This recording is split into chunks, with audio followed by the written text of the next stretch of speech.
Welcome to Dream Tales Sleep Stories. Tonight's reading is The Ghost Who Couldn't Scare.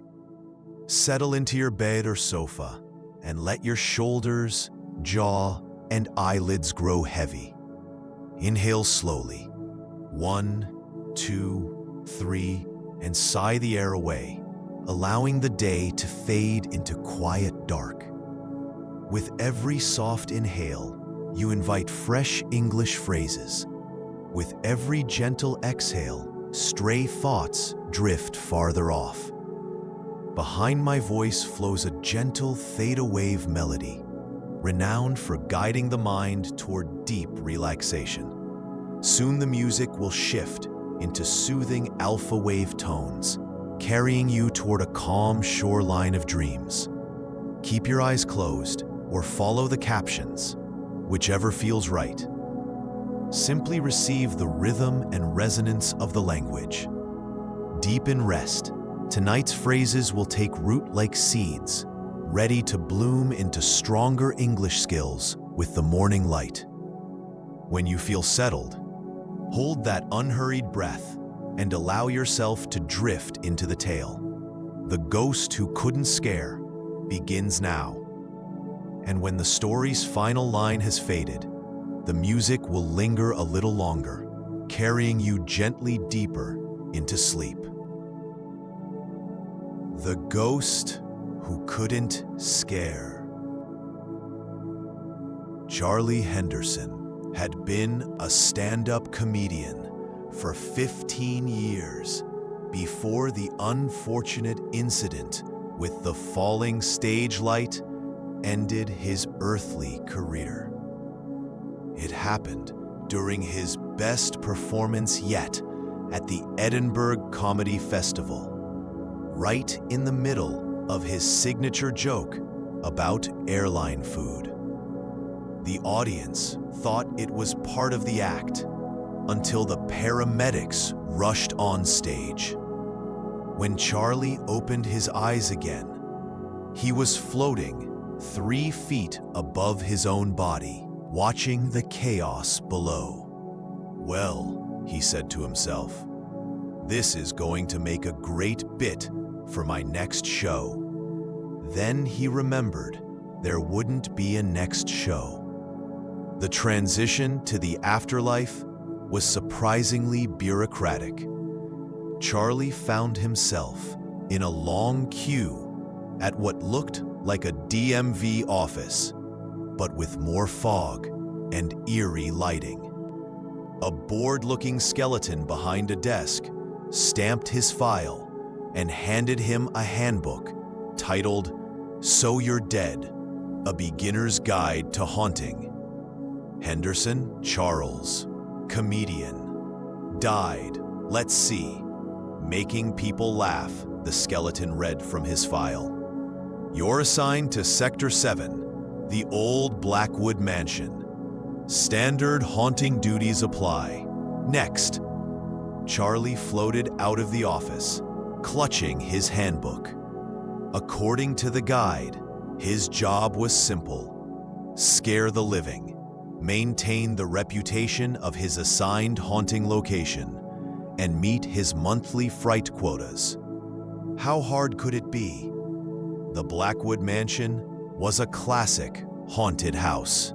Creaking floorboards, dusty chandeliers, and portraits with eyes that seemed to follow you. Charlie met his new colleagues. Martha, a Victorian lady who specialized in cold spots. Bob, a headless horseman who worked the grounds. And Gregory, a poltergeist who enjoyed throwing things. "First rule of haunting," Martha explained during orientation, "is presence. You need to make them feel your otherworldly aura before you even materialize." Charlie nodded enthusiastically and tried to look serious. When his first visitors arrived, a group of teenage ghost hunters with cameras and EMF readers, he was ready. He concentrated hard on being scary, summoning all his ghostly energy. He materialized behind them with what he thought was a terrifying boo. The teenagers turned around. One of them snorted. Then another giggled. Within seconds, all four were laughing hysterically. "Dude, is that ghost doing jazz hands?" one of them gasped between laughs. Charlie looked down at his hands. He was indeed doing jazz hands. Old habits die hard, even after death. Wait, Charlie said, unable to help himself. "You know what's really scary? The prices at the concession stand at movie theaters. I mean, $7 for popcorn? Now that's frightening." The teenagers laughed even harder. One of them high-fived Charlie's translucent hand. Martha materialized next to him, shaking her head. "Charles, we need to talk." Over the next few weeks, Charlie's inability to scare became legendary in the ghost community. Every attempt at haunting turned into an impromptu comedy show. When he tried to write threatening messages on mirrors, they came out as puns. His attempt at chain rattling sounded oddly rhythmic, like he was about to break into a musical number. The Ghost Council called an emergency meeting. The head of the council, a medieval knight who still had an arrow sticking out of his chest, looked grave. "Henderson, your performance metrics are unusual," he said, reviewing a chart. "0 scares, 0 shrieks, 0 fleeing in terror. However, you have 847 laughs, 236 applause breaks, and someone left you a 5-star Yelp review?" "I can explain," Charlie began. "The Blackwood Mansion is supposed to be a place of fear and dread," the knight continued. "Instead, we're getting booking requests for birthday parties. Someone wants to hire you for a corporate event." "That's actually pretty good money," Charlie pointed out. "Do ghosts get paid? What's the healthcare situation like here?" The council murmured among themselves. Finally, the knight spoke. "If you can't fulfill your duties as a proper ghost, we'll have to relocate you to the DMV of the dead." Charlie shuddered. Even in death, the DMV was a fate worse than, well, death. Determined to prove himself, Charlie returned to the mansion with a new plan. He studied horror movies, practiced his scary faces in the mirror, and even took a Haunting for Beginners online course. Yes, the afterlife had surprisingly good Wi-Fi. His next victims were a young couple on a date, exploring the mansion for thrills. Charlie waited until they entered the library, then slowly materialized, trying his best to look menacing.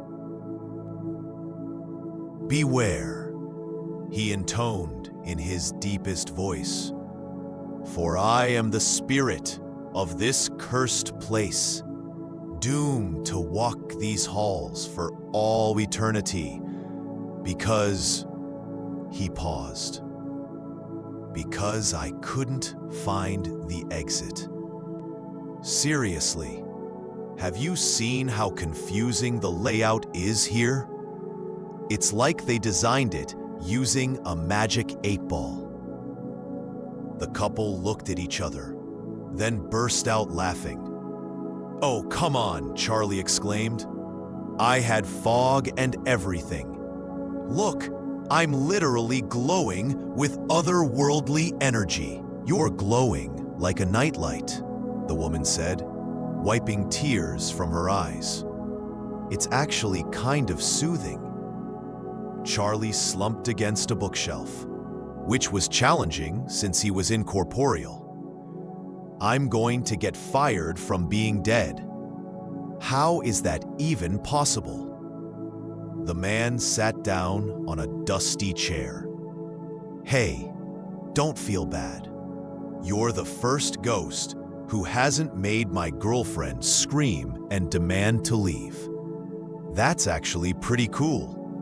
Really? Charlie perked up. Yeah, the woman added. Usually these places are all doom and gloom. You're like a friendly ghost. Please don't say Casper, Charlie groaned. I have some dignity left. As they chatted, more visitors arrived, drawn by word of mouth about the hilarious ghost at Blackwood Mansion.